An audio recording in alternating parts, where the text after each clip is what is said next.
po sa ating lahat. At bago po tayo mag-umpisa, tayo po ay manalangin. Hallelujah, Lord. Hallelujah. Panginoong Diyos, ikaw po natin pinupuri at pinapasalamatan. At kami po ay nalulugod sapagkat kami po ay nasa inyong presensya. Lord, dalangin namin na kami po ay inyong pakalinisan. At hinihingi po namin ang inyong banal na Espiritu upang manahan sa amin at gumalaw habang kami po ay makikinig ng inyong mga salita. Lord, gamitin mo po ako bilang inyong instrumento upang maghayag ng inyong kaluwalhatian. Lord, maraming salamat. In Jesus' name we pray. Amen. Hallelujah. Amen. So, ang aking babahagi po sa umagang ito ay patungkol po sa self-denial. Amen? Self-denial. Kung sa Tagalog ay pagpapasantabi ng ating mga sarili. Amen? Isasantabi po natin ang ating sarili. Yan po ang self-denial. At siyempre po, kung isinasantabi natin ang ating mga sarili, kalakip po nito ay ang sakripisyo. Amen? Hallelujah. So, kapag ito po ay ating ginagawa, sinabi natin self-denial, ito po ay inuuna po natin ang ating Panginoon. God first. Amen? God is our priority. Yung kalooban niya po ang mamumuna. Amen?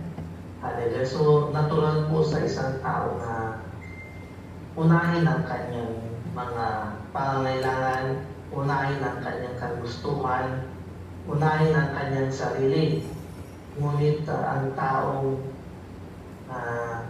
nabubuhay kay Kristo, ang inuuna po niya ay ang kalooban ng Panginoon. Tandaan po natin na sinabi po ng ating Panginoong Yesus na hindi po makakapasok sa langit ang taong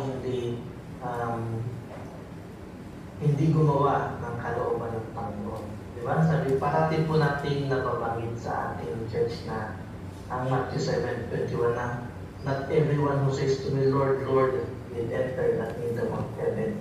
Only he who does the will of the Father. Amen? Parang kay Jesus din po, inuna po niya ang kalooban ng Panginoong Ama. Amen? Kaya nga doon po nung nananalangin siya bago po siya takipin ng mga Romano, ay sabi niya, Lord, not my will, but yours be done. Amen? Yan po ang perfectong example ng self-denial. Si Jesus po mismo ang ehemplo ng pagpapasantabi ng sarili. Amen? Hallelujah. So, ang self-denial po ay dying to self. Yan po, isa pong katumbas ng self-denial. Dying to self.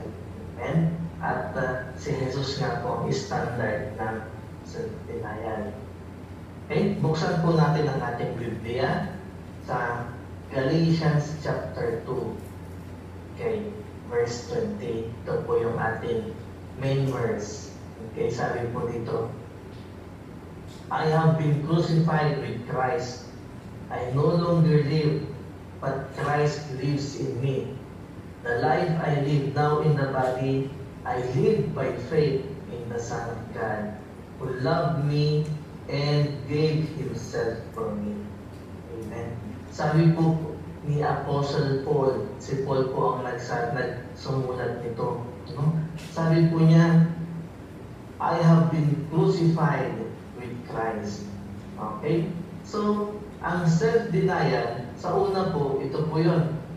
In self-denial, you will suffer. Amen. Ano po doon ang suffer? Yung pagbanggit po niya na I have been crucified with Christ. Amen? Di ba ganun po ang nararamdaman natin sa self-denial? Na isasantabi natin yung sarili natin. At kaparte po niya na meron pong paghihirap. Amen? You will endure trials. May mga difficulties po. Amen? Tandaan po natin, ang krus po ay sumisimbolo ng Kalbaryo. Amen? Ngunit, mga kapatid, ang krus na yan po ay requirement po natin lahat. Amen? Sa pagsunod po natin sa ating mahal ang Panginoong Kristo, meron din po tayong bubuhatin. Amen? May mga trials po tayo. Kagaya po ni Apostle Paul, bakit po niya nasabi niya na I have been crucified with Christ? Marami pong nadanas na hirap si Apostle Paul sa kanyang pagbiministro, sa kanyang pagsunod sa salita ng Diyos. Amen? Sa 2 Corinthians chapter 11, verse 23, basahin po natin. 2 Corinthians chapter 11. So ito po, aralin natin kung ano po ba yung mga nadanas ni Apostle Paul. Sabi niya rito, are they servants of Christ? I am out of my mind to talk like this. Okay. I have worked much harder, been in prison more frequently. So nakulong din po si Apostle Paul. Anong rason? Sapagkat sa paghahayag din ng salita ng Diyos, marami pong umaayaw sa kanya at pinakulong po siya. Sabi niya dito, I have been in prison more frequently, been flogged more severely. Pinagbubugbog din po si Apostle Paul. I have been exposed to death again and again. Verse 24, 5 times I have received from the Jews the 40 lashes minus 1. Pinaglalatigo din po si Apostle Paul. Kung paano po yung paglatigo kay Jesus sa kanyang likod, ganun po ang naranasan din ni Apostle Paul. At sabi pa dito, 5 times. Amen? Okay? So, sa verse 25 po, ipagpatuloy po natin. 3 times I was beaten with rods. Once I was pelted with stones. 3 times I was shipwrecked. I spent a night and a day in the open sea. So makikita natin dito na maraming mga hindi kaaya-ayang nangyari din kay Apostle Paul sa kanyang pagbiministro. Okay? I have been constantly on the move. I have been in danger from rivers, in danger from bandits, in danger from my fellow Jews, in danger from Gentiles, in danger in the city, in danger in the country, in danger in the sea, in danger from false believers. Okay? So, maraming panganib sa kanyang buhay, sa kanyang paghayag ng salita ng Diyos. Okay? So, verse 27, sabi po dito, I have labored and toiled and have gone often without sleep. I have known hunger and thirst. I have often gone without food. I have been cold and naked. Besides everything else, I face daily pressure of my concern to all or for all the churches. So makikita natin dito na alang-alang sa kanyang ministro, alang-alang sa kanyang pagsunod sa kalooban ng Panginoon, marami po siyang nadanas na hindi kaaya-aya. Ngunit makikita po natin dito na nagpatuloy po si Apostle Paul. Okay? Yun po ang plano ng Panginoon sa kanya. Amen? Sapagkat nung tinawag po si Apostle Paul, okay, siya po ay against sa mga nananampalataya. Okay? Isa po siya sa mga tumutugis sa mga Kristiyano. Ngunit nung nakilala niya ating mahal na Jesus, siya po ay nagbago. Amen? At ang plano po ng Panginoong Jesus sa kanya, gagamitin niya si Apostle Paul na maghayag ng magandang balita. Amen? Yun po ang plano ng ating Panginoon sa kanya. Gagamitin siya sa kaluwalhatian ng ating Panginoon. At makikita po natin dito sa buhay niya na marami po siyang pinuntahan na lugar, marami pong mga tao ang nakakilala sa ating Panginoon sa pamamagitan ng kanyang pagbiministro. Amen? Kung iisipin natin, Yung sinabi niya, I'm in danger of this, in danger, in danger, in danger. Ilang beses niyang hinarap ang kamatayan. Ngunit makikita natin, nakasurvive po siya. Amen? Bakit po siya nakasurvive? Dahil din po sa ating Panginoon. Parang tayo din mga kapatid. Marami din po tayong nadanas na pagsubok sa buhay. Ngunit nandito po tayo, nakasurvive po tayo. At hindi po yan dahil sa atin, ngunit dahil po yan sa ating Panginoon. Amen? Umabot tayo sa puntong ito na nagba-Bible study, nag-aaral ng kanyang mga salita, nang dahil din po sa Kanya. Kaya po mga kapatid, kung gano'n ang plano ng Panginoon kay Apostle Paul, gano'n din ang plano niya sa iyo. May malaking plano din ang Panginoon sa iyo. Amen? Sa ating lahat, naniniwala ako na sa pagtanggap natin sa ating Panginoong Yesus, gagamitin din po niya tayo. Amen? So yan po mga kapatid, I have been crucified with Christ. Yan po, kalapit po yan ng self-denial. Okay. Balikan po natin yung Galatians chapter 2 verse 20. Okay. Sabi niya dito na I have been crucified with Christ. I no longer live, but Christ lives in me. Okay? Christ lives in me. Hindi na ako yung dating Paul, ngunit si Jesus na ang nananahan sa akin. Amen? So yun po ang sa self-denial. Christ takes full control. Amen? Hindi na ikaw yung magkukontrol, ngunit si Jesus na. Amen? Sapagkat mga kapatid, nabanggit ko kanina, nung hindi pa nakilala ni Apostle Paul si Jesus, isa po siya sa mga nagpapakulong ng mga Kristiyano. Isa po siya sa mga tumutugis, hinahanap niya, bahay-bahay, pinapasok niya para lang hanapin ang mga Kristiyano ito. Okay? Ngunit, nung nakilala niya si Jesus, nagbago po mga kapatid. At nung nagbago po siya, nagulat po yung mga tao sapagkat nung nakilala niya si Jesus, kinausap siya mismo ni Jesus. Okay, nung nagpapunta siya sa Damascus, okay, nagulat po siya ng 3 araw at pinadala po siya sa isang nananampalataya din. Okay, pinagdasal po siya ng isang believer, isang Kristiyano, at nabuksan po ang kanyang mata. Pagkatapos nun, nagbago po ang kapatid. Kung dati, hinahanap niya yung mga Kristiyano at kanyang ipapakulong, ngayon, nung nagbago siya, ang hinahanap niya ay yung mga hindi na nananampalataya at gagawin at ihahayag niya ang salita ng Diyos sa mga sa kanila. Okay? So, nagbago po ang kanyang purpose sa buhay. Okay? At nagulat po yung mga tao, hindi ba ito yung si Paul na nagpapakulong? Ngayon, iba na yung kanyang sinasabi. Ngayon, praise the Lord na ang kanyang sinasabi.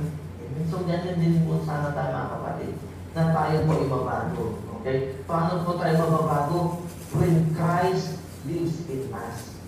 Okay? He will take full control. Okay? Kaya kung gusto mong mabago, si Jesus ang solusyon. Okay? Maski sino ka pa sa iyong nakalipas na buhay, kung si Jesus ang mamuhay sa iyo, wala pong imposible. Babaguhin ka niya. Amen? So, kung yung ikaw na dating tamad, ikaw yung dating makasalanan, kayang-kaya kang baguhin ng Panginoon. Amen? Lahat po tayo, kayang baguhin ng Panginoon. Ako po mismo din, binago din po ako ng Panginoon. Okay? Kung ikaw yung dating luko-luko, yan, hindi na. Amen? Sapagkat Christ will take full control. Okay? Ganyan po ang sa self-denial.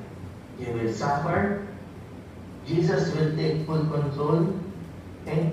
At ano pa? Pabalikan po natin yung Galatians 2:20. Sabi niya ulit dito. Okay? I have been crucified with Christ. I no longer live, but Christ lives in me. Okay? At sabi dito, the life I live now in the body, I live by faith in the Son of God. Okay? Sa self-denial, we need to live by faith. And we need to live by faith, mga kapatid. Okay? Living in faith is trusting in God. Okay? Kung may pananampalataya, may pagtitiwala po sa Panginoon. Okay? Kung isipin po ulit natin yung naranasan ni Apostle Paul kanina, diba sabi niya, I have been shipwrecked. I have been in danger. In the sea, in the river, I've been in danger to my fellow Jews. I've been in danger sa kung kani-kanino. I have faced death. I have been flogged. I have received 40 lashes minus 1. Sabi mo, kung isipin natin sa mga na-experience ni Apostle Paul, grabe namang kamalasan niya. Kung yun ang isipin natin. Pero hindi po grabing kamalasan niya. Ano po yun? Grabing pagmamahal naman ng Panginoon at siya ay patuloy na inililigtas, patuloy na isinasalita. Ganun po. Amen? If you have faith, the Lord will continue to save you in all your troubles. Amen? If you have faith, if you have trust in the Lord, patuloy ka pong tutulungan ng ating Panginoon. Mga kapatid, ang importante po sa buhay natin, yung ending. Amen? Sa buhay po, yung ending ang importante. Mag-umpisa ka man sa hindi maganda, ngunit kung ang ending mo naman ay maganda, yun ang okay. Amen? Kaya mga kapatid, kung gusto mong maging ang buhay mo ay happy ending, kailangan mo si Jesus. Amen? Sapagkat lahat po ng nanampalataya, kung basahin po natin ang ating Biblia, lahat ng nanampalataya, ang ending nila ay maganda. Amen? Sa langit po ang bagsak. Amen? Mas maganda po na mag-umpisa tayo sa hindi maganda, ngunit ang ending ay maganda. Okay? Parang pelikula lang po mga kapatid. Diba? Sa pelikula ang gusto natin yung happy ending parati, na hindi malungkot. Amen? So, ganyan po mga kapatid. Okay? So, in self-denial, we need to live by faith. Amen? Hallelujah. Sabi po sa book of Hebrews na faith is the confidence of what we hope for and the assurance of what we do not see. Amen? Ang pananampalataya po, maski hindi po natin nakikita, may kumpiyansa po tayo. Amen? May kasiguraduhan po tayo. Amen? So, ganyan po sa pananampalataya mga kapatid. Okay? So, we need to have faith. Okay? Faith na maski hindi natin makita. Okay? Hallelujah. Sabi nga po ng ating Panginoon Jesus, if you have faith, you can tell to this mountain, move, and it will move. Okay? Okay. Hallelujah. So yan po, in self-denial, kailangan natin ng faith. Okay? Sapagkat you can never truly deny yourself without faith. Okay? Hallelujah. The bigger your faith, the bigger self-denial din po. Kaya kung malit na yung pananampalataya mo, malit lang din yung self-denial mo. Ngunit gusto ng Panginoon natin, ang Panginoon natin, we need a big faith so that we have more self-denial. Okay? So, susunod po, balikan ulit natin yung Galatians chapter 2. Galatians 2 verse 20. Okay? Susunod po dito, sabi niya na, okay, I have been crucified with Christ and I no longer live, but Christ lives in me. The life I live now in the body, I live by faith in the Son of God, who loved me. Yan. Who loved me. Amen. So in self-denial, okay, love po ang ugat niya. Amen. Love is the reason for self-denial. Okay, yun po. Meron pong pagmamahal. Okay, Jesus loves us. Okay, kaya po meron siyang self-denial. Kaya po inako ng ating mahal na Jesus ang mga kasalanan natin sapagkat mahal niya po tayo. Amen. Kung yung krus sumisimbolo ng paghihirap, ang krus na yan po ay sumisimbolo din ng pagmamahal. Kaya kung makikita natin yung krus, ay yan ang simbolo na mahal ako ng Panginoon, na nagsakripisyo siya para sa akin. Amen? Kagaya po ng parati natin naririnig sa mga ina, isusubo na nga, ibibigay pa sa anak. Di ba? Narinig po natin yan. Isusubo mo na nga, ibibigay pa sa anak. Ganyan po ang mga ina. Bakit? Sapagkat mahal ng ina ang kanyang anak. Amen? So yan po mga kapatid. Nung namatay po si Jesus, nung pinako po siya sa krus, okay? Dinala po siya sa Golgotha. Okay? At marami pong nanonood sa kanya na pinapako po siya. Pinagkakatuwaan nga siya ng mga Romano. Okay? At mga Hudyo, sabi sa kanya, sige nga, iligtas mo ang iyong sarili. Ngunit ano pang sabi ng ating mahal na Jesus? Nung siya po ay nasa krus, sabi niya, Father, forgive them, for they do not know what they are doing. Amen. Sabi niya, Ama, forgive them, patawarin mo sila sapagkat hindi nila alam ang kanilang ginagawa. Imagine, si Jesus ay nasa krus, ngunit ang iniisip pa rin niya ay ang ating kapatawaran. When Jesus was about to die, malapit na siyang mamatay noon, nag-intercede pa rin siya. Ipinag-pray pa rin niya tayo na, Father, forgive them, for they do not know what they are doing. So makikita natin dito na sobrang pagmamahal ng ating Panginoon para sa atin. Amen? Kaya mga kapatid, kung love mo si Lord, kung mahal mo ang ating Panginoon, self-denial din ang kailangan natin gawin. Amen? Iwan na natin ang mga lumang sarili natin, mga makasalanang sarili natin, at gumo tayo sa kalooban ng Panginoon.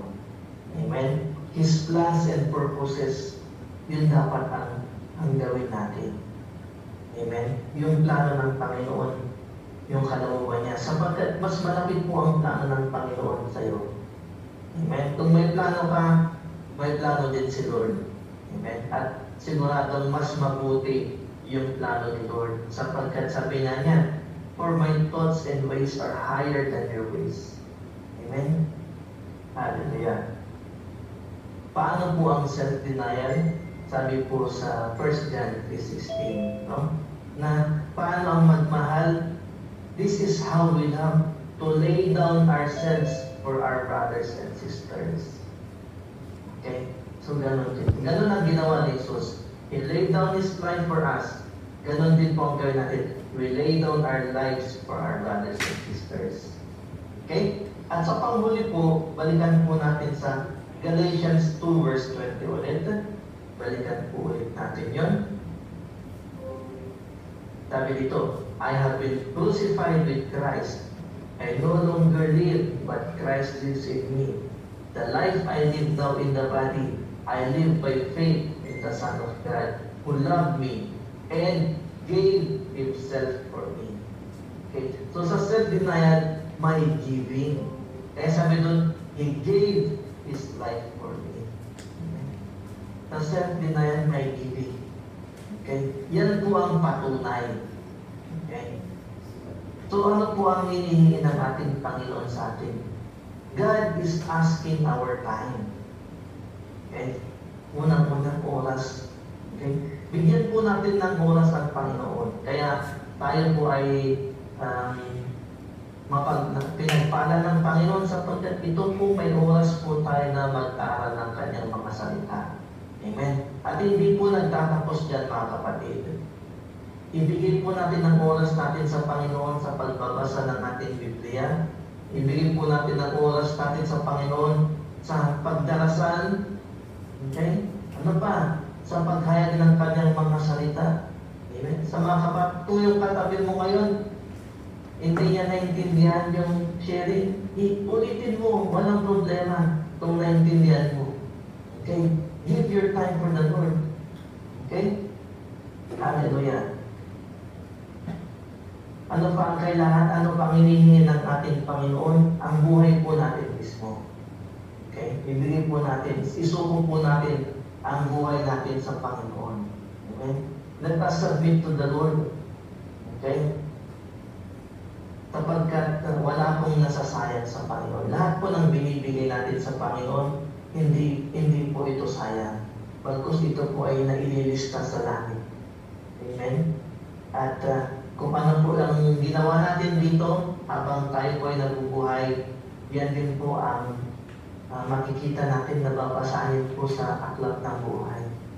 Babasahin po dyan, itong si ako, yung pangalan mo, banggitin mo, ito ay naging mabuti.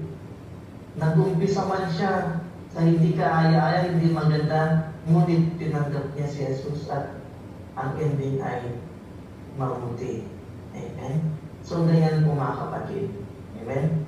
So, yan po ang pag-aaral natin doon sa may Galatians 2:20. Lima po yung pinag-aralan natin doon. Sa self-denial, there is suffering. Jesus takes control. We need faith. We need love. And we need giving. Amen. Yan po ang self-denial. Galatians chapter 2, verse 20. Okay. At sa ating panghuling talata po mga kapatid, Matthew chapter 16, verse 24. Maski sa verse 24 lang po tayo. Okay. Sabi po dito, then Jesus said to his disciples, whoever wants to be my disciple, okay, must deny themselves, take up their own cross, and follow me. Amen? Whoever wants to be my disciple must deny themselves, yan po ang self-denial, take up their own cross, and follow me. Amen? Kaya hindi mo mabubuhat ang cross, hindi mo masusundan si Jesus kung walang self-denial. Kaya, must deny themselves muna. Amen? So yan po mga kapatid, ang aking may babahagi. Nawa ang Panginoong Jesus po ay mag-usap sa atin at ang kanyang banal na Espiritu ang patuloy na magpaintindi sa atin ng kanyang mga salita. Okay? Tayo po ay manalangin. Hallelujah. Panginoong Diyos, maraming salamat po sa ating mga napag-aaralan ngayong umaga. Dalangin namin, Lord, yan na patuloy kang gumalaw sa buhay ng bawat isa, O Lord Jesus. Lord, dalangin namin na ikaw pong kumatok sa bawat puso ng bawat isa, O Lord God. At nawa kami po ay mag-respond sa inyong tawag, O Lord Jesus. Once more, idinutulog po namin ang mga buhay namin sa inyo. Ikaw po ang mag-control ng lahat. Maraming salamat, Lord. In Jesus' name we pray. Amen.